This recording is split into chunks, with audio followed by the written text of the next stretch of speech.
Alhamdulillah, pagi hari ini Allah Subhanahu wa Ta'ala masih memberikan kemurahan kepada kita, sehingga kita dimudahkan oleh Allah untuk ngaji di majelis taklim Raudhatun Naim ini. Mugi-mugi kula dengan saged istiqomah. Amin ya Allah. Senantiasa dimudahkan oleh Allah Subhanahu wa Ta'ala, kapanpun bisa ngaji dan menghadiri majelis-majelis ilmu yang semacam ini, dan kita berharap kepada Allah kita pun bisa mendapatkan ilmu yang manfaat dan barokah, bisa kita amalkan dalam kehidupan keseharian kita. Amin amin ya rabbal alamin. Pagi hari ini adalah Ahad yang keempat.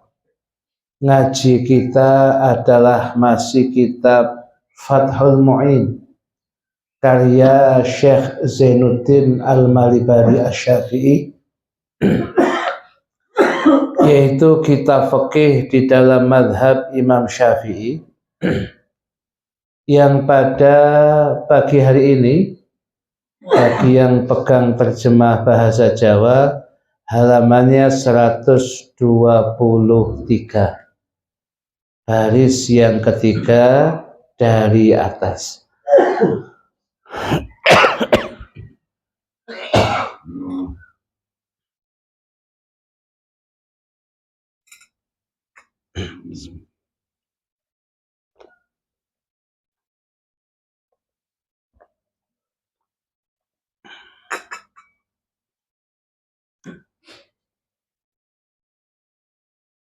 Hadirin hadirat sekalian yang dimuliakan oleh Allah, yang kita bahas pada pagi hari ini, kita masih belum selesai membahas tentang mandi besar. Perlu memang kemudian kita perdalam, sebab kelihatannya sesuatu mandi besar niki remeh, tetapi kaitannya dengan thaharah bersuci ini merupakan bagian daripada syarat sahnya sholat. Dan kalau kemudian orang seharusnya kondisinya hadas besar, perasaannya sudah mandi tapi mandinya dianggap belum karena kurang syarat dan sebagainya, apapun yang dia lakukan berkaitan dengan hal-hal yang diharamkan bagi orang yang junub, mungkin dia terkena dosanya. Nah, makanya belajar hal seperti ini sangat penting. Jadi belajarnya membumi mawon adanya. Jangan terlalu tinggi dulu, hakikat ma'rifat itu melangit. Ya, membumi mawon. Kita diajari guru-guru kita, baik kiai maupun para habaib, bahasanya membumi supaya ilmunya rasikh. Rasikh itu menancap. Kalau sudah nanti semakin ke atas naik itu, andai kata digoyang apapun kita karena kakinya sudah mantap, ya mantap. Sehingga sebagian ulama mengatakan, ulama wali-wali Allah yang kemudian mengawalinya dari ilmu yang rasikh dari ahli syariat, digoncang apapun makomnya semakin tinggi karena bawahnya sudah mantap. Tapi kalau bawahnya kemudian belum, kuda-kudanya tidak siap, kena sesuatu nikmat yang besar, dia mendapatkan sesuatu, jadi ini majedub niku hadirin. Ya, majedub niku antara majedub dan majnun itu kan beda tipis hadirin. Iki majedub apa gendeng itu kan bedanya tipis. Kita ini kan kok kita sebut majedub, ternyata memang majnun.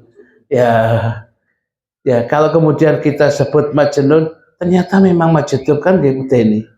Nah, dados ngoten niku repot. Majedub niku dapat nikmat yang besar, tahu-tahu kaget, gak siap hadirin. Kakinya gak siap, kuda-kudanya gak siap. Dia tetap bawa barang itu, tapi kadang-kadang tidak sadar apa yang sedang yang sedang ada pada dirinya karena bingung bawa sesuatu ini. Bisa jadi moga kelambenan, ya gitu. Karena sedang membawa sesuatu yang lebih besar atau ketenggangan sesuatu yang lebih besar diberikan dia. Kalau diawali dari ahli syariat, mantap hadirin. Dan kebetulan kiai-kiai kita, habaib kita, umumnya diawali dari syariat yang benar. Ya, semuanya guru-guru kita seperti itu. Ya, oleh karena itu, sekalipun yang jenengan tanyakan, kados Yai Hamid Pasuruan itu ya napa Ustaz? Tuh, beliau sebelum ma'ruf masyhur terkenal niku, Mbak Yai Hamid Pasuruan niku mondoknya lama di Tremas Pacitan. Sezaman dengan Mbak Kiai Ali Maksum Kerapia, Rais Am PBNU di zamannya. Dan dua orang ini sempat besanan juga dalam kehidupannya. Jadi, dan kemudian lama di pondok, dan ketika sudah di sana itu sampai jadi lurah pondok, Pak. Zaman itu hadirin tidak akan menjadi di Tremas itu lurah pondok kecuali betul-betul alim alama. Sebab dia jadi rujukannya setelah kiai Saibul Ma'had. Jadi betul-betul alim. Ya, kemudian yang tidak kalah pentingnya itu ya, ketika sudah segala ilmu dia pelajari, sehingga beliau fikih ya pernah ngajar, ini pernah ngajar, ini pernah ngajar. Hanya saja fannya beliau kemudian ngajinya adalah kemudian ngaji tasawuf. Tapi sepekihnya diajar semua. Ya. Hadirin hadirat sekalian yang dimuliakan oleh Allah. Jadi ngaji kitab fikih Fathul Mu'in lebih-lebih bab toharoh, bab bersuci ini, khususnya mandi besar, sesuatu yang sangat penting. Monggo kita bahas di dalam kitab Fathul Mu'innya. Dikatakan dalam ungkapan kitab Fathul Mu'innya, wajaza itu, dan boleh. Fa'ilnya takasyufun, berusaha membuka auratnya, lahu dikarenakan dia untuk mandi. Maksudnya lahu itu lil husli, untuk mandi. Fi khalfatin, di tempat yang sepi. Hadirin, nggih kados jeding niku lho. Jenengan mlebu jeding semuanya dicopoti, kemudian atus ngoten niku jaza boleh. Tapi kadang-kadang tiang kekulon jenengan ini kadang-kadang di antara kita belum sampai jeding wis copoti kabeh. Ya. Jadi kadang-kadang lha ya nek omah ngono sik antus, kadang-kadang nang masjid iku ya sik durung mlebu jeding, sarung wis ditekek. Ya, kemudian ya wabe deke ngali Superman mawon hadirin. Ya. Nah, kemudian boleh bagi seseorang itu ketika mandi dia membuka auratnya, fi khalwatin, ketika di tempat yang sepi, pada kondisi yang sepi, atau bihadrati man yajuzu nadharahu, atau di tempat yang di situ hadir man, orang, yajuzu nadharahu, yang orang itu boleh melihat apa itu auratnya, ila auratihi, yang dia boleh melihat kepada auratnya. Loh, apa ada Zat? Ada itu niki. Kazaujatin, seperti istri. Ya, kalau kemudian begitu, ya kita melihat milik istri, auratnya istri, ya Pak, nggak apa-apa. Ya, istri melihat aurat kita, ya nggak apa-apa, memang seperti itu. Kemudian lagi wa amatin, apa? Budak sahaya. Jadi ada di zaman dulu sebelum kemudian dibatalkan oleh kemudian keputusan PBB itu, perbudakan itu pernah ada gitu. Sampai fikihnya ada. Loh, berarti Islam itu memberi kesempatan orang melanggengkan perbudakan. Boten ini. Islam datang, budak itu perbudakan sudah mengakar. Padahal bahasanya Islam itu adalah semangatnya fakku rokobah, membebaskan budak dengan berbagai macam cara. Ya, sampai hadisnya Nabi, puluhan hadis, barang siapa yang membebaskan budak, hakikatnya dia membebaskan jasadnya dari panasnya api neraka. Banyak hadis-hadis yang seperti itu. Artinya semangatnya Islam laiso kana budak. Karena budak itu gak mampu apa-apa. Jangankan dia punya harta, jasadnya saja dia nggak punya. Ya itu. Nah, budak ini bisa jadi ada orang yang kemudian beli budak perempuan, sah dia belinya. Nah, ketika budak perempuan itu miliknya pribadi, maka dianggap seperti istri budak itu. Ngapunten, tidak ada, kalau dia mau mengumpulinya boleh tanpa harus akad nikah. Kenapa? Miliknya diri. Ya, itu yang demikian itu. Nah, kemudian wasatru, sedangkan menutup auratnya sekalipun di depan istrinya, di depan budak perempuannya, wasatru menutup auratnya itu afdalu, lebih utama. Hadirin hadirat sekalian yang dimuliakan oleh Allah, sampai situ afdalu ibaratnya selesai sampai situ. Hadirin hadirat sekalian yang dimuliakan oleh Allah, sebagian kiai ini pun nanti cerita kenapa Al-Maghfurlah Yai Said Ketapang, beliau betul-betul ilmunya barokah, manfaat. Berapa banyak alumni Ketapang atau masih di sono tengah sebelum Ketapang yang jadi ulama besar. Al-Maghfurlah Gusuiti Dahlan, ya, kemudian Ki Mukhtar Ngijo Karang Pelosok, ya, Al-Maghfurlah Mbah Yai Munir, ya, nih napa niku daerah selatan niku apa ya, Gus Fuad niku PPI Darussalam, Mbah Batan itu. Dan masih banyak ada alumni Ketapang niku, banyak ya yang menjadi orang-orang besar, ya, Mbah Yai Imam Asfali Kidul Pasar, dan banyak alumni Ketapang, Yai Tauhid, Yai Suaidi yang menjadi keluarga pondok. Nah, kok Yai Said itu kemudian luar biasa. Hampir keberapa kita di kampung mesti ada PPAI ini, PPAI ini. Itu berarti alumni Ketapang, gitu. Atau alumni sebelum Ketapang Solo Tengah. Loh, kok Kiai Said seperti itu?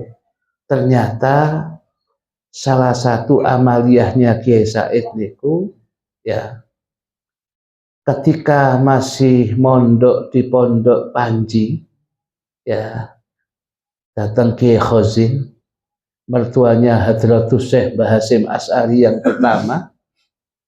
Dan ketika sudah di pondok, sudah bangun pondok, itu kebiasaan sederhana yang beliau lakukan, sekalipun fi khalwatin di jeding pun, Yai Said itu adus, mandi, beliau siram, itu tidak pernah mencopot sarungnya. Itu enggak notok, jadi auratnya ketutup. Niku puluhan tahun pun ngoten mulai di pondok. Dan pondoknya Yai Said itu, begitu kemudian beliau mengatakan sudah keluar dari pekerjaannya itu, mondoknya setelah menikah. Dan mondoknya itu dengan bunyainya, mondok wong loro. Dan supaya bunyai tidak gampang keluar, digaekno galengan dewi, mandi di situ di Pondok Panji. Sampai sedemikian rupa beliau cintanya kepada istri dan kemudian takzimnya kepada syariat itu seperti itu. Sampai kemudian di pondok, sampai kemudian biamun. ya ketika mandi pun diangkat saja. Jadi tetap sarungan, jadi kemudian auratnya tetap ketutup. Hanya ketika genti itu pun dia hati-hati, genti sarung. Tapi terus sekalipun dijeding sarungnya tetap dipakai. Nah, jadi beliau mengamalkan niki wasatru afdalu. Ya, lagi singin oleh titik diamalkan. Dia kan oleh wake, ya, tapi kayak kulaan. Ya, saya itu seperti itu. Jadi ilmunya sangat barokah, manfaat. Ya. Wasatru afdalu, sedangkan kalau dia menutup auratnya sekalipun fi khalwatin, sekalipun sendirian, sekalipun ada orang yang boleh melihatnya, istrinya mungkin, dia tetap afdalnya, utamanya tetap menutup auratnya. Nah, niki hadirin hadirat sekalian yang dimuliakan oleh Allah, dilanjutkan ibarat kedua, wa haruma, dan haram, ingkana, apabila ada, sama, maknanya hunaka, dzaraf zat, dzaraf makan. Ingkana, apabila ada, sama di sana, man, seseorang, yahrumu, yang haram, nadharuhu, melihat, ilaiha, kepada auratnya, kama haruma, sebagaimana haram, fil khalwati, di dalam kondisi sendirian, di kamar sendirian, bila hajatin, dengan tanpa ada hajat keperluan, ya, wahala, dan halal, fiha, ya, dan halal, at-takasyuf, tahalal, wahala, dan halal atau boleh membuka auratnya, fiha, di dalam tempat yang khalwat itu, li adna gharadin, sekalipun untuk tujuan yang sangat rendah, mungkin ngobati bagian tubuhnya di atas aurat, dia buka sebentar, kemudian dia tutup lagi, atau mungkin karena gatal dia buka sebentar tutup lagi, tapi diwian hadirin, nggak ada orang lain. Kama yakti, sebagaimana yang bakal datang, begitu itu boleh, halal. Jadi yang tadi bahasanya jaza, boleh sendirian tadi, berubah menjadi waharuma, berubah menjadi hukumnya haram ketika di tempat itu, ya, ada orang yang haram untuk melihatnya, sehingga ketika kemudian dia buka aurat, sekalipun di tempat yang sendirian, tapi tidak kono ada satu orang lagi yang orang ini haram untuk melihat, maka nggak boleh orang itu kemudian buka auratnya. Sebagaimana kama harama fil khalwah, sebagaimana haram juga orang ini pada kondisi sepi sendirian, dia kemudian buka auratnya bila hajatin, tanpa ada perlunya. Sekalipun gak nak menungso, kan jin kita tahu tamriku, dan Allah maha tahu, dan kita harusnya lebih malu kepada Allah. Karena uang harus tak turu, ya, tanpa sesuatu sudah kosongan, ya, jin gitu hadirin, buatan saya yang demikian itu. Ya, bisa jadi jinnya ketok dan kemudian kaget jin. Ya, oh ternyata lu toko aku, ya, ya, jangan sampai yang demikian itu. Ya, ini menjadi catatan kula panjenengan, bahwasanya intinya khalwat, diam sendirian di satu tempat dengan membuka pakaian, itu ada yang boleh, ada yang tidak. Boleh ketika memang ada hajat, mungkin mandi, mungkin ngobati, ya, dan sebagainya. Tapi kalau kemudian tidak ada hajat, tidak ada perlunya, ya nggak usah, hukumnya haram juga. Atau kemudian haram itu mutlak ketika ada beberapa orang yang bukan mahramnya, bukan istrinya yang boleh di situ, nggak boleh. Dan menjadi boleh karena yang di situ adalah istrinya atau budak perempuannya, itu pun terbatas. Jadi intinya kalau tidak ada perlunya jangan gampang buka aurat. Lebih-lebih kalau kita sudah berumur, ya ketok aneh, ketok biasa, tapi nggih auratnya terlihat tadi. Nopo? Jalan-jalan pagi sualan cekak. Ya, niki sing kula ceritakan teng Jakarta ini. Ya, dan mriki insyaallah kados iki padha. Ya, kalau laki-laki loh di atasnya dengkul bagi laki-laki nggih tetap aurat tadi. Ya, niki. Jadi pulau sampun sepuh di atas 70. Sekali panjenengan sepuh tetap mau mosok jenengan sepuh 70 ora dudu wong lanang ta. Ah, nggih tetap kan. Jadi tetap harus kemudian ditutup. Jadi sekalipun nonjobo di luar rumah, mungkin sedang benak nonopo, jangan kelihatan auratnya. Ya, ini laki-laki, apalagi perempuan, nggak boleh. Bagaimanapun juga aurat adalah sesuatu yang harus kita tutup. Wafaniha, masalah yang ketiga sekarang, ya. Sekarang masalah yang ketiga, wafaniha agak panjang nih. Wafaniha, sedangkan kemudian yang kedua dari apa? Maksudnya fani syuruti sholati. Yang kedua dari syarat-syarat sholat. Jadi masalah mandi besar sampun selesai. Bergerak kemudian syarat sholat yang kedua. Ya, sebenarnya itulah kitab Fathul Mu'in. Kadang-kadang membahas sesuatu panjang lebar, padahal sakjane kayak novasal dewi tidak. Itu untuk melatih kepandaian kita deh. Melatih otak kita supaya tetap fokus.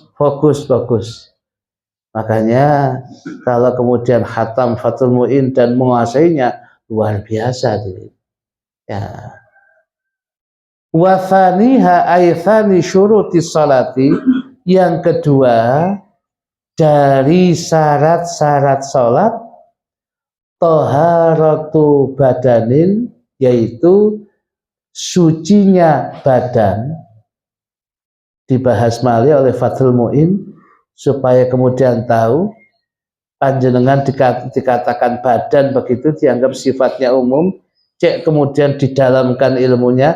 Wa minhu khobar muqaddam, sebagian dari ungkapan badan itu apa? Dakhilul fami, bagian dalam dari mulut. Ngapunten, mulut kita yang bagian dalam itu bagian badan, harus suci ya. Ketika sholat itu harus suci itu. Soal kemudian di bawahnya di dalam perut ini mutanajis, di luar kemampuan kita. Siapa yang memang sudah ada? Tapi ini dakhilul fami ini harus kemudian nggak boleh ada gusi yang berdarah, nggak boleh ada sesuatu yang najis, nggak boleh, karena itu bagian badan.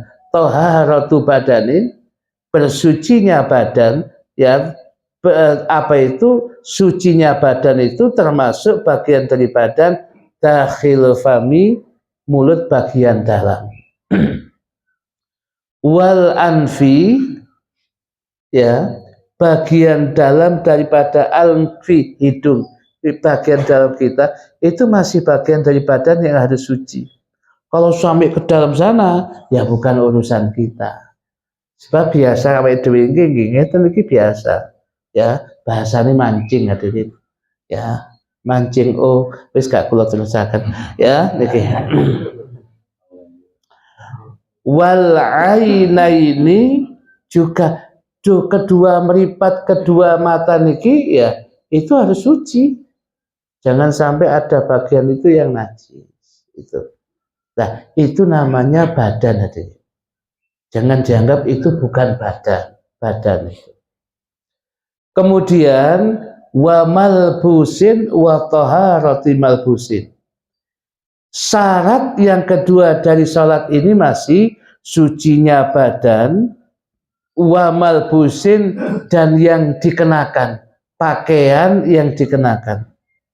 Sedangkan yang kita kenakan namanya aksesoris niku pakaian itu ternyata tidak harus malbus, tidak, pakaian itu tidak harus bentuk pakaian, wa ghairihi, dan selain pakaian, min kulli mahmulin lahu, dari segala sesuatu mahmulin lahu yang dibawa oleh orang itu. Artinya ketika sholat barang itu dibawa.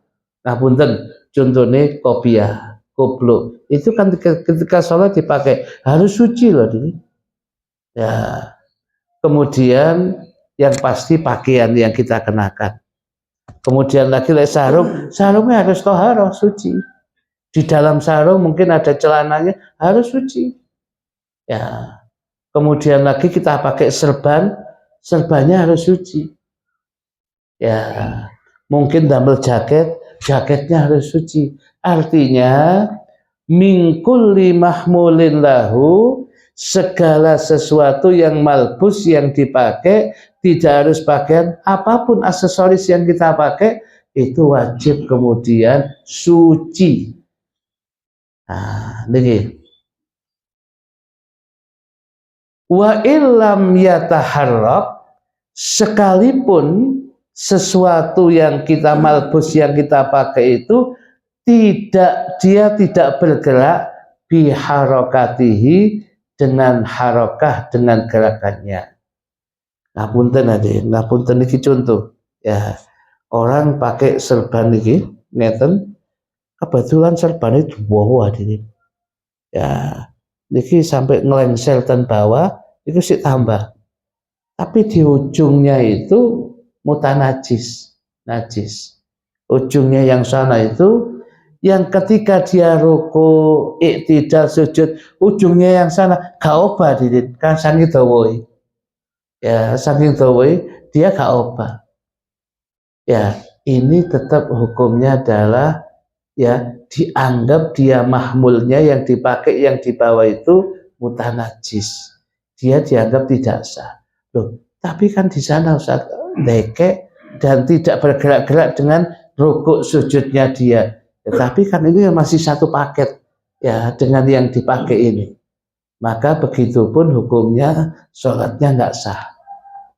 Bahasanya memiliki wa illam yataharrak, sekalipun sesuatu yang dipakai itu tidak bergerak-gerak biharokati, dengan gerakannya, pas ruku, iktidal, sujud, barangnya yang mutanajis tadi pakai tetap gitu aja, mandek gitu, gak bergerak, saking dawane kainnya tetap boten sadi yang seperti itu. Paham ya jadi? Ibu-ibu bisa difaham nggih? Nggih.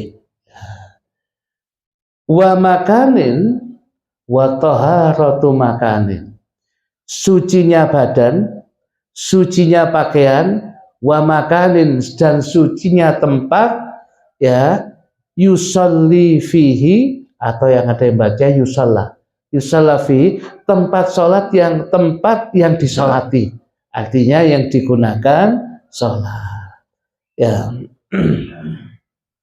Ada yang membaca yusolli fihi, boleh ya, tempat yusolli yang seseorang itu sholat fihi padanya, boleh itu.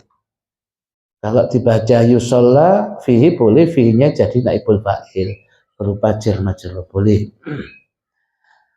Nah hadirin hadirat sekalian, jadi suci badannya, suci yang dia pakai, suci tempat sholatnya yang dia sholat di situ, atau tempat yang digunakan untuk sholat. Nah, pertanyaannya, suci dari apa? Ini lanjutannya. An-najisin, suci dari najis, berbagai macam bentuk najis. Maka harus ngaji tentang najis juga. Ya. Najis yang ghairi ma'fuwin anhu, najis yang memang tidak dimakfu. Ya najis memang, nggak ada makfu, tidak ada maaf. Memang najis barangnya. Loh, apakah ada najis yang makfu? Ada. Yang andai kata kita kecipratan karena sulitnya menghindari, ya syuqul ihtirazu anhu, kesulitan untuk menjaganya, jadinya makfu, dianggap tidak ada. Umpamanya wong bal-balan suka dong pukul, dianulir lah diri. Ya, gak direken gol itu. Ya, itu. Begitu itu. Lah contohnya Ustaz, contoh ya. Contohnya adalah cipratannya barang najis la yudrikuhu tarfu, yang tidak bisa dilihat oleh mata telanjang kita, saking cilik itu. Kemudian sarung kita sudah diunggah, hadirin. Ya, kalau kemudian apa itu celananya pun diunggah, pun hati-hati. Tapi nama barang kan mungkin nyiprat, ada yang ke sarung, ada yang kemudian ke celana. Tapi bukan celana diklemberan, pun ditarik ke atas. Cek gak kena barang najis. Nggih pun hati-hati. Tapi andai kata barang si nyiprat ditinggali, matanya nggak lihat karena saking kecil. Apa itu? Saking kecilnya. Lah, begitu itu makfu. Ya, contohnya lagi, ya, ngapunten, ada orang kencing, ya, karena pagi kencingnya kemudian mengeluarkan uap. Lah uap ya bisa jadi nang wajahnya barang ini, ya, ngoten niku makfu. Waduh, mutan najis wajahku, ngoten sulit tidak ya. Contohnya lagi yang makfu niku dihitung niku dan kitab Muqaddimah Hadramiyah syarahnya juga itu ono 15 saja. Ya. Contohnya lagi. Ya. Kita mengumpulkan sampah. Ya, mengumpulkan sampah. Siapa yang mengatakan sampah yang ada itu tidak najis-najis itu aja. Sampah dikumpulkan, diobong aja. Begitu diobong sampah ini, beluknya ini asapnya, sebagian beluk sampah itu ngenek pakaian kita. Padahal itu agak sholat id loh. Ya, jadi kemudian kena pakaian kita itu. Ya apa? Sampah kemudian beluk ya saja ini mutanajis. Nah kemudian kalau kena pakaian kita makfu karena sulit dihindari. Kecuali lek ngeplek kadang. Oh berarti akeh kok kadang. Kemudian ngeplek ya bekasi. Oh berarti kekadaan. Lek kekadaan ya ketok hadirin. Ini mutanajis niku. Kayak ngoten. Nah, niku contoh hadirin.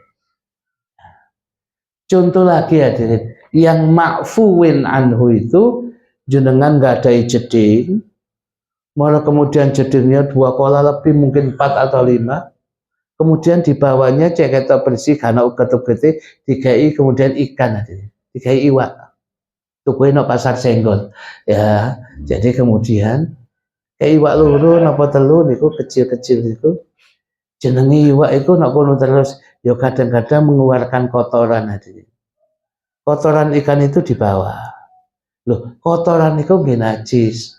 Loh, kotoran ikan saat iya najis. Keat niku najis. Ya, sekalipun wa iwak, ya itu najis itu hadirin. Ya.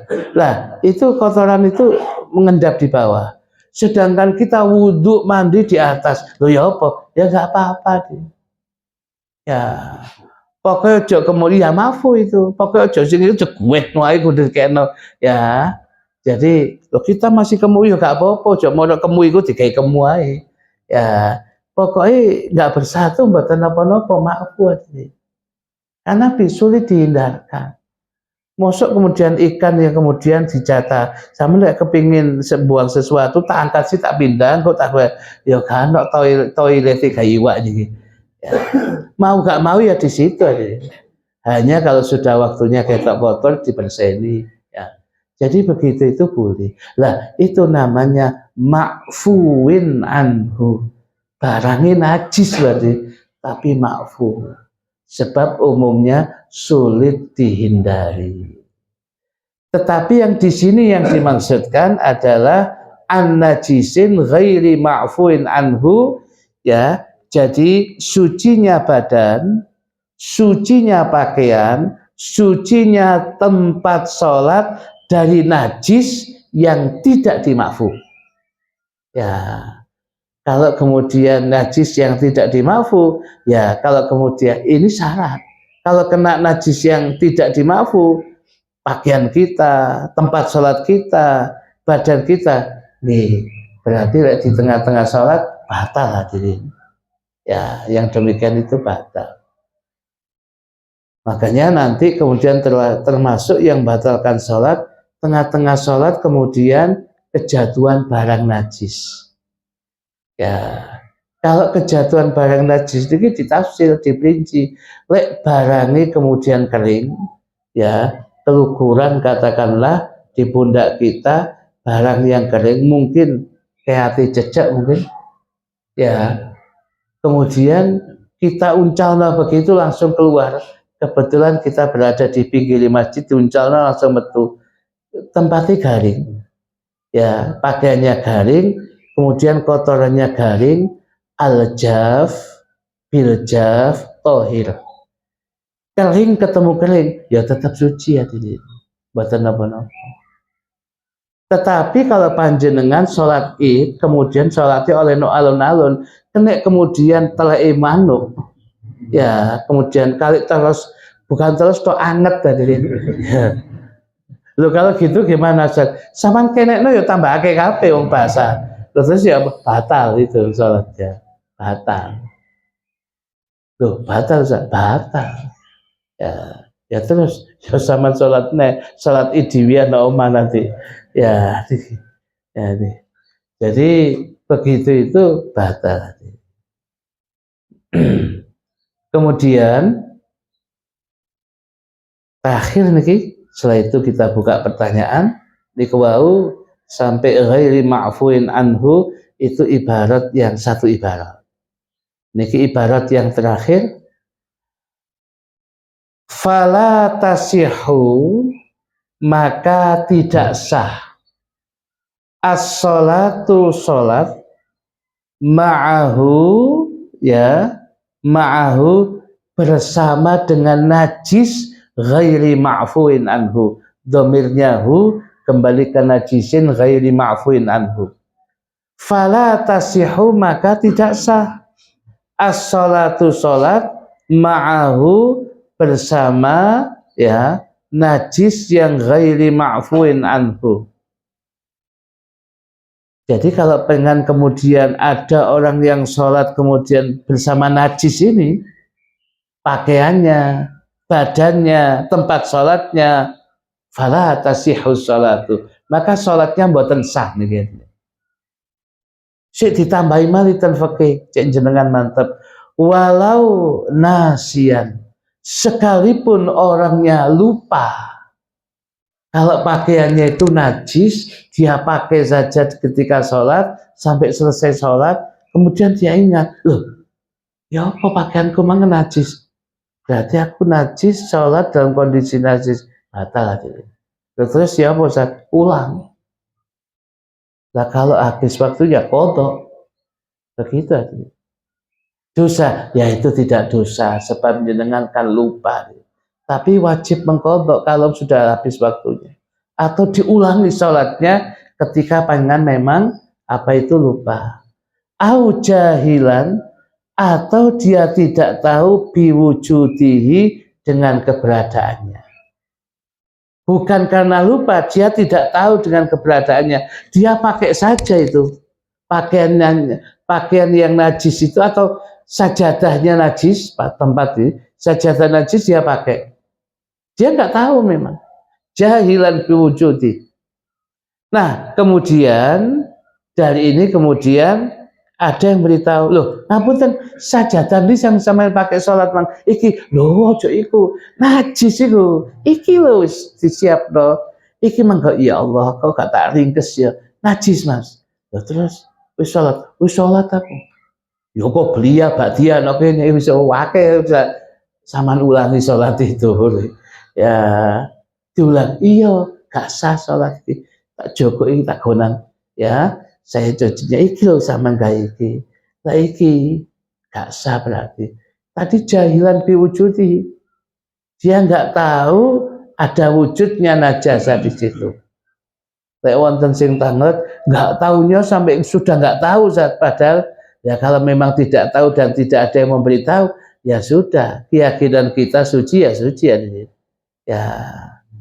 Tapi lek diberitahu kemudian dan faktanya memang seperti itu, ya kita harus manut itu. Ya diulang sholatnya. Au bikaunihi, atau ya keberadaan daripada najisnya, keberadaan najis itu bisa jadi mubtilan, membatalkan sholat kita. Liqaulihi ta'ala, dikarenakan firman Allah Ta'ala, dawuhipun Allah, wa thiyabaka fatahhir, wa thiyabaka, dan untuk pakaian-pakaianmu, fatahhir, maka sucikanlah. Wali khabari syaikhaini, dan dikarenakan ada khabar, ada hadis dari apa? Dari syaikhaini, dari imam ya, Imam Bukhari dan Imam Muslim. Hadirin hadirat sekalian yang dimuliakan oleh Allah Subhanahu wa taala, ini yang menjadi catatan kita bahwasanya ada hal-hal yang kemudian ya, ada barang yang najis yang kemudian kita harus hati-hati. Waktunya habis, sudah 6:30. Insyaallah akan kita sambung pada pengajian-pengajian berikutnya. Wallahu a'lam bishawab. Hadirin hadirat sekalian yang dimuliakan oleh Allah, sebelum saya membaca catatan yang ditanyakan dua orang ini, monggo ada Bapak, boleh Bapak, monggo nyun saya, ada yang belakang yang tanya.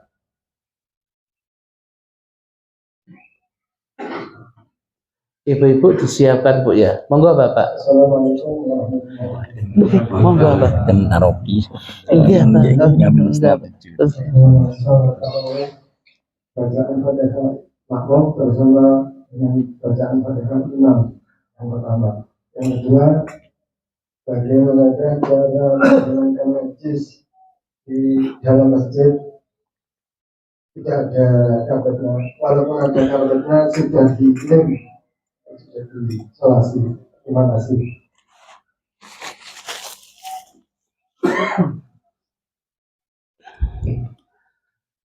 Dua pertanyaan yang beliau pertanyakan ini pertanyaan yang penting hadirin. Pertanyaan yang keseharian bisa jadi orang mengalaminya.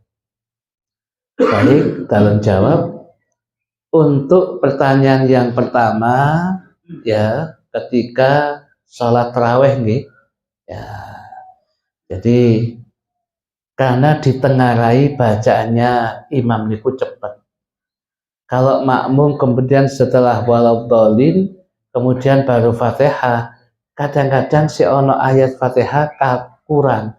Maksudnya makmumnya itu gak bisa cepat ya, sehingga dia berinisiatif lalu saya mau imam mau Fatihah, aku bisa mau Fatihah. Imamnya baca Fatihah, makmumnya juga baca Fatihah. Sebab baca Fatihah setelah waladhdallin amin seringkali gak cukup. Akhirnya dia baca Fatihahnya makmum ini ketika imam baca Fatihah. Gitu itu gimana Ustaz? Kalau kemudian lihat hadisnya ini, ya caranya bertadlil itu mengambil dalilnya gini. Hadisnya dalam hadis Bulughul Maram mengatakan la sholata liman lam yaqra bi Fatihatil Kitab. Tidak sah sholatnya bagi orang yang tidak membaca suratul Fatihah. Sedangkan orang yang melaksanakan man ini yang siapapun yang sholat tidak membaca Fatihah, sedangkan orang yang sholat itu bisa jadi wujudnya imam, bisa jadi wujudnya makmum, bisa jadi wujudnya munfarid, orang yang sholat sendiri. Maka baik imam, makmum, dan munfarid salat sendiri wajib Fatihah. Hadisnya itu. La sholata, tidak sah salatnya. Liman, maniki man mustarak ada. Artinya mustarak, kayak mufrad ngisakat, mutsanna ngisakat, jamak ngisakat, mudzakar, muannas berapapun. Ya, karena man ini sifatnya semua masuk. Jadi, yo imam, yo makmum, yo munfarid salat dhewean wajib baca Fatihah sesuai dengan hadis itu. Nah, faktanya ketika sholat tarawih itu imam baca Fatihah dan faktanya lagi makmum baca Fatihah kok. Hanya saja Fatihahnya makmum ini barengi imam. Apa barengi imam itu membatalkan Fatihahnya makmum? Boten. Berarti Ustaz boleh, boleh. Tetapi kalau tidak kondisi terpaksa jangan dilakukan. Kata ulama makruh. Sebab yang namanya bacaan imam laisa dirungokno. Ya, gak dibarengi ya ini. Dirungokno. Ya, sehingga imam pun sakjane kudu kemudian harus tahu diri. Lek mari waladhdallin amin, ojo langsung surat. Diam sejenak. Malah diam sejenak itu diusahakan makmum baca Fatihah cek tenang pisan. Jadi imam maca Fatihah dirungokno makmum. Setelah itu kemudian imam diam supaya makmum baca Fatihah. Ketika kemudian imam ini maca surat, makmum ngrungokno malih. Niku sing sae. Tapi lek tarawih ge ngono, entek jamaahnya iki. Golek sing liya.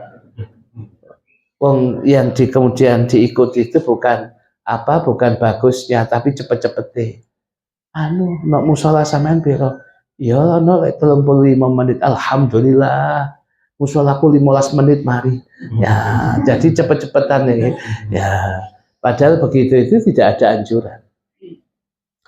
Jadi faktanya imam baca Fatihah, makmum ya baca Fatihah, dan baca Fatihah itu hadisnya ada.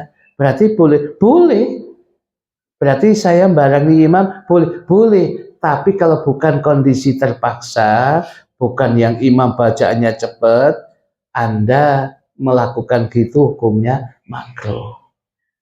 Malahan dikatakan oleh ulama, lek mari kemudian Fatihah bersama imam, kok sepah waktunya panjang, makmum Fatihah malih. Karena tadi Fatihahnya dianggap barengi imam, tapi sah. Ya, jadi kalau boleh ya tetap Fatihahnya setelah waladhdallinnya imam. Tetapi kalau tidak memungkinkan, ya pada waktu imam baca Fatihah, makmumnya juga baca Fatihah. Gitu. Jadi padahal bagi makmum itu idealnya ya fastami'u lahu wa ansitu la'allakum turhamun.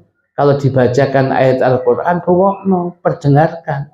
Ya, sehingga bukan kita mojo dewi, tetapi gak ngono, gak cukup waktu ini.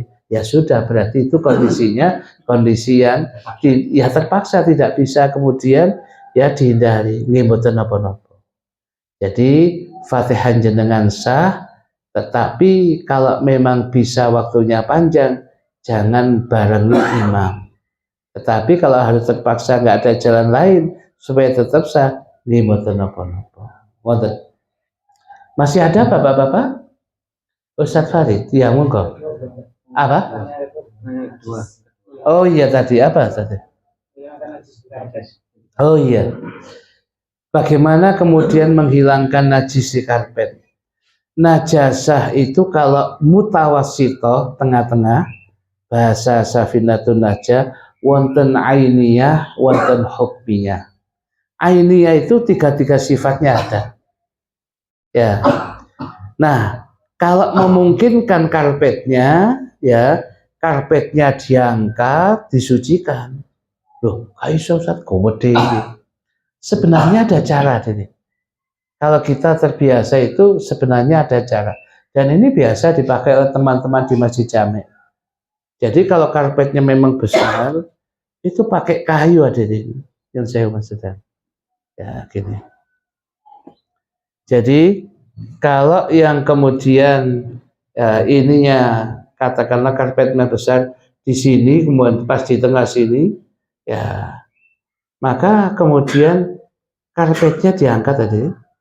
Ini pakai kayu, ini pakai kayu, di bawahnya apa itu dikai ember. Tapi ini dibersihkan dulu ainiyahnya. Ainiyahnya dibersihkan dulu sampai kira-kira hukmiyah. Oh, dengan dilap mungkin. Dilap itu tidak menyelesaikan berarti, tapi ini meringankan. Sudah selesai, tinggal hukmiyah lah digerojok tekan dukur tadi. Digerojok itu kemudian ditampani oleh bak tadi. Gerojok lagi sampai betul-betul sih. Ya, pelan-pelan bagi dijukuk sih, dikonan jopo kemudian najis, baru kemudian ini kayunya tadi diambil lagi, dan tempat yang itu sementara tidak diinjak sudah suci, cuman basah, ditandai dulu. Nah, niki caranya seperti itu. Nah, kalau kemudian tempatnya masih ada di pinggir, ya digeser mohon disucikan. Ya. Kalau kemudian sekarang bentuknya bukan karpet, lantai katakanlah musola, ya. Kalau kemudian musolanya tidak ada karpetnya, langsung lantai, ya kalau bisa musola nggak besar ya disiram sampai jopo, disucikan, kemudian kalau dilap itu tambah mutanajisnya kemana-mana. Jadi kemudian dilap, disucikan biar sampai airnya keluar semua. Waduh, rasanya besar gitu tempatnya. Ya, kalau memang tempatnya besar, yang tadinya ainiyah jadikan hukmiyah. Mungkin dilap situ jangan ke kemana-mana, dilap kan.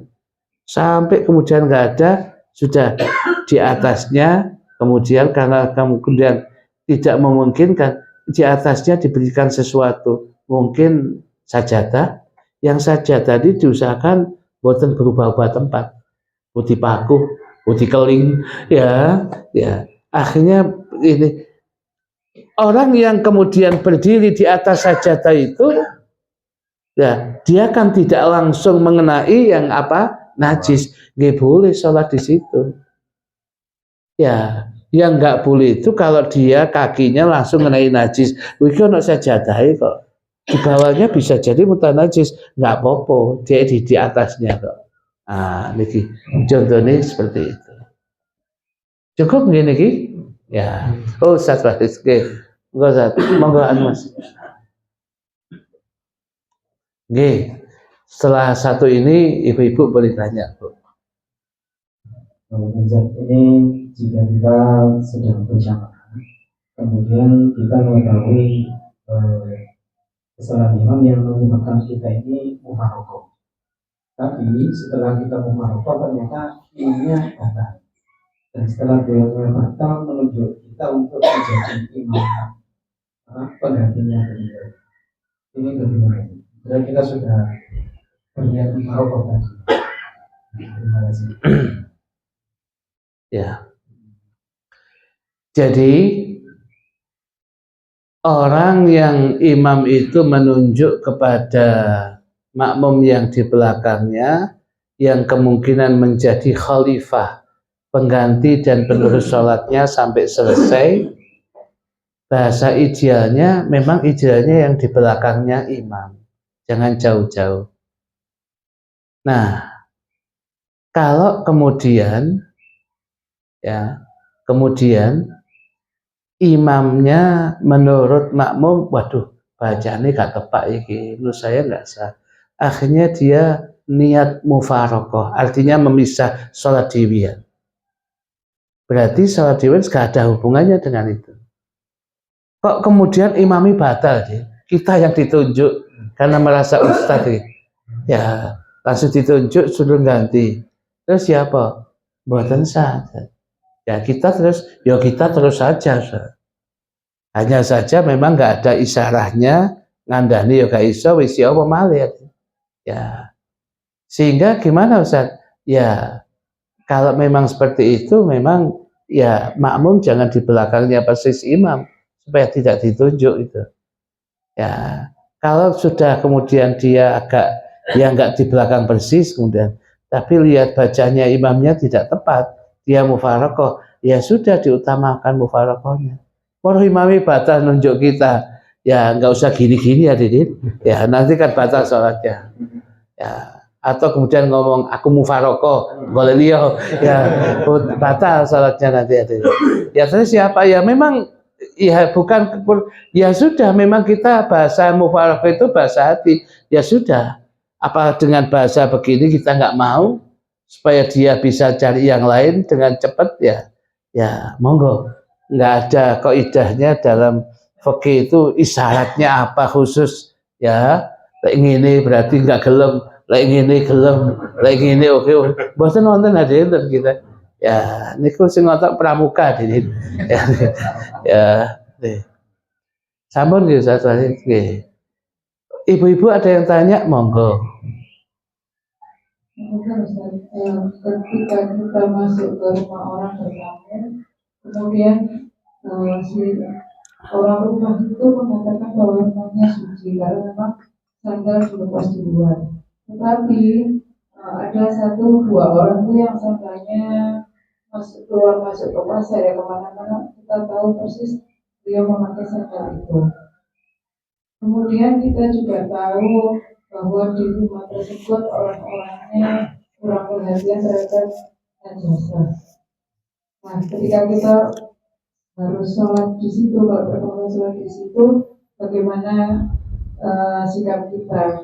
Juga ketika kita berjamaah dengan mereka yang mereka meyakini bahwa tempat itu suci. Sementara kalau di pandangan saya itu ada sesuatu yang kurang tepat. Baik, pertanyaannya bagus. Ada ungkapan yang mengatakan lisanul hal afsah min lisanil maqal. Saya ulang lagi, lisanul hal afsah min lisanil maqal. Jadi lisanul hal, apa yang dia praktekkan itu lebih menjelaskan siapa dia daripada apa yang diucapkan. Ngapunten nggih Mbak, niki alhamdulillah lek nggih kalau suci. Ya ngomong suci aja tohin putohin, suci mensucikan, bukan air. Insya Allah ngapunten niki kamu suci. Dia ngomongnya begitu. Tapi ada orang kemudian ya mungkin kerabatnya keluar masuk sandalin gawe. Loh, bagi kita sudah lisanul hal.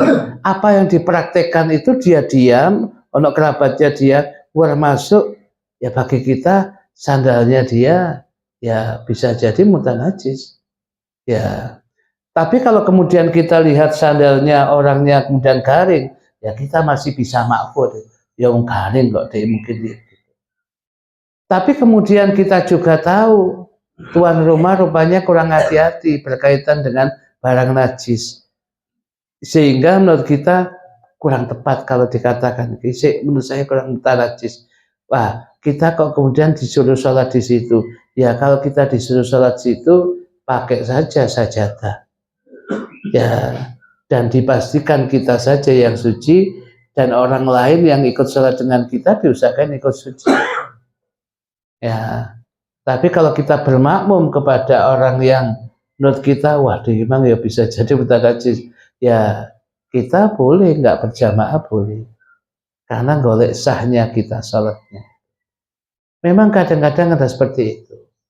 Ya, dia mengatakan tempat ini selalu kita sucikan. Tapi praktek yang ada itu tidak seperti yang dia katakan. Ya, ya sehingga bagi kita nih wow, lisanul hal afsah min lisanil maqal. Prakteknya dia itu lebih menggambarkan siapa dia daripada apa yang diucapkan. Bagi kita, waduh sih gak cocok saya. Ya jangan kemudian kalau kita bisa menolak sholat di tempat lain, sholat di tempat lain. Monggo jamaah kalau ngapunten nggih, jam sakmene niki kula dinteni Prabowo. Ya, harus jamaah kula ngimami tenan. Lah, Prabowo presiden mboten Prabowo RT itu kan. Boleh ngoten. Ya, intinya pokoknya jok gorong ngoten lho ini. Masih kita menolak, jangan bohong. Oke, jangan bohong. Bohong dengan bahasa yang lain. Ya, caranya seperti itu. Ada lagi ibu-ibu yang tanya? Oh, tidak ada ya, saya bacakan. Ada pertanyaannya begini. Assalamualaikum waalaikumsalam warahmatullahi wabarakatuh. Makmum membaca Al-Fatihah kan wajib? Enggak, wajib membaca. Tapi enggak keluar suaranya. Atau kadang keluar, kadang tidak. Hukumnya gimana sholatnya? Lek bahasa makmum, baik imam, makmum, munfarid, sholat sendirian tadi, maca Fatihah itu wajib. Minimal kalau sholatnya sirriyah, pelan yang tidak dikeraskan, ya bacaan Fatihah itu didengar oleh dirinya sendiri, bukan oleh temannya. Oleh temannya bantaran punan. Ya, tapi saya sebelahnya kok nggak dengar. Nggak harus dengar, sama sing dengar itu DE. Ya, bahasanya yusmi'a an yusmi'a nafsahu. Dia bisa memperdengarkan bacaan Fatihah itu untuk dirinya. Nggak harus sebelahnya, dia kok jalin Fatihah kok kemudian kerungu lah. Tuh, sama lek kerungu tambah bingung nggak mau coba Fatihah. Ya, urusannya DE gitu loh. Jangan ngurusi wong liya. Oh, udah sama udah mari kok ngurusi wong liya. Ya deh. Nah, tapi apa kemudian dia kok bahwasanya suaranya keluar, suaranya tidak? Ya orangnya kan baca qomat kamit. Dari mana kemudian an yusmi'a nafsahu al-Fatihah? Fatihah itu diperdengarkan pada dirinya sendiri. Orang lain nggak harus dengar ini. Lah kalau orang lain harus dengar bisa menjadikan was-was yang lain buantar suaranya. Ya, jadi mboten usah. Sehingga yang dilakukan itu ya kita kemudian lihat sahabat tahunya Nabi itu baca Fatihah dengan pelan dari mana? Dari gerakan bibir dan jenggotnya Nabi yang munggah mudun tadi. Jenengan kan jenggotnya kan berarti dagune munggah mudun. Pokoke ono obah ngoten. Berarti ono obah qomat kamit itu berarti jenengan Fatihah itu diwaca. Kok gak kerungu sah? Dia kerungu kok, dia sendiri kerungu. Ya kita nggak harus dengar, itu bukan hak kita. Ya, jadi begitu itu hukumnya sholatnya tetap sah. Yang dengar itu bukan kita, temannya yang sebelah sholat, tapi orangnya sendiri. Dan dari mana kalau tahu dia itu kemudian membaca dari qomat kamitnya dan jenggotnya yang munggah mudun. Oh berarti dia bocor kuat ini. Lah, jenggotnya gak munggah mudun. Ya, tapi kok obat tapi kanan kiri berarti kena angin nih kok ini. Berarti belum baca dia. Ya, jadi begitu itu sudah baca kok itu. Ya, dan kita nggak harus dengar. Nah, ini yang terakhir hadirin agak panjang ya atas cerpen cerita pendek ini. Assalamualaikum warahmatullahi wabarakatuh. Waalaikumsalam warahmatullahi wabarakatuh. Ustadz izin bertanya monggo. Maaf Ustadz, suami saya habis mandi besar.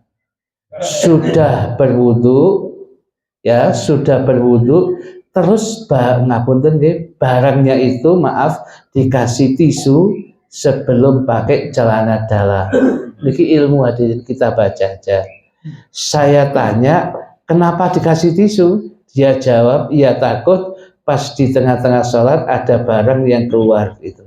Maksudnya ada air kencing yang keluar. Yang saya tanyakan, bagaimana sholat suami saya seumpama pas di tengah-tengah sholat ada barang yang keluar, tapi kan sudah dikasih tisu. Apakah sholatnya sah atau batal Ustaz? Mohon penjelasan. Ya, ngeten hadirin. Batalnya sholat sebab khuruju syai'in, keluarnya sesuatu. Ya, keluarnya sesuatu berarti batal wudhu. Batal wudhu berarti batal sholat.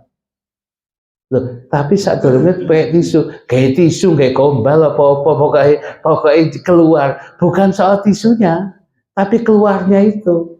Kalau sudah kemudian keluar, pakai pempes, pakai tisu dan sebagainya, itu kemudian untuk mencegah. Tapi kalau kemudian memang keluar, ya batal. Khawatir batal belum tentu keluar, hadirin. Dan orang yang begini jangan was-was. Makanya salafus soleh itu mengajarkan kepada kita, kalau kemudian kita ini istinja, bersihkan, ya, kemudian ditambah lagi, diperciki air, mau dikai tisu, kemudian dikai, kemudian celananya kita pakai celana, kemudian tengah-tengah sholat kok ada sesuatu bahasa yang keluar, yaitu tadi loh, cipratan yang saya cipratkan tadi, ya, percikan tadi, tetap sholatnya lanjut, dia menghilangkan was-was. Ternyata memang betul yang keluar itu. Zaman tahu dari mana kalau betul itu?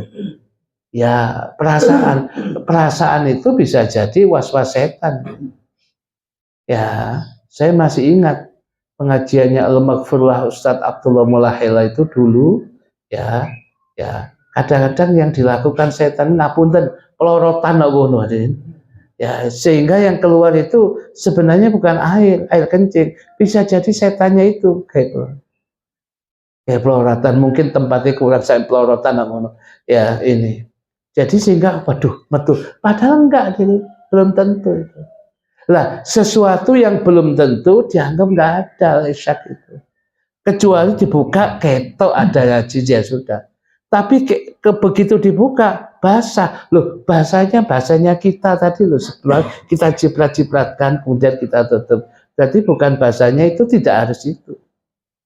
Kalau di luar kemampuan kita ternyata itu memang keluar, kita sholat kita tetap sah. Kenapa? Kita nggak tahu. Dan kita tidak diombang-ambingkan oleh was-was. Jadi kalau niki wau, ya, kalau kemudian pakai tisu sudah boleh-boleh saja, jadi boleh, ya, boleh saja. Kemudian katanya supaya kemudian kalau kemudian keluar, kalau memang keluar, nggih ngapunten batal. Mau kena tisunya, kena kemudian nembus kepada celana, batal. Atau enggak sampai nembus, dia tetap batal, bukan soal tisu dan tidaknya, tetap karena keluarnya nih kewawat. Nah, saya kira cukup. Wallahu a'lam bishawab.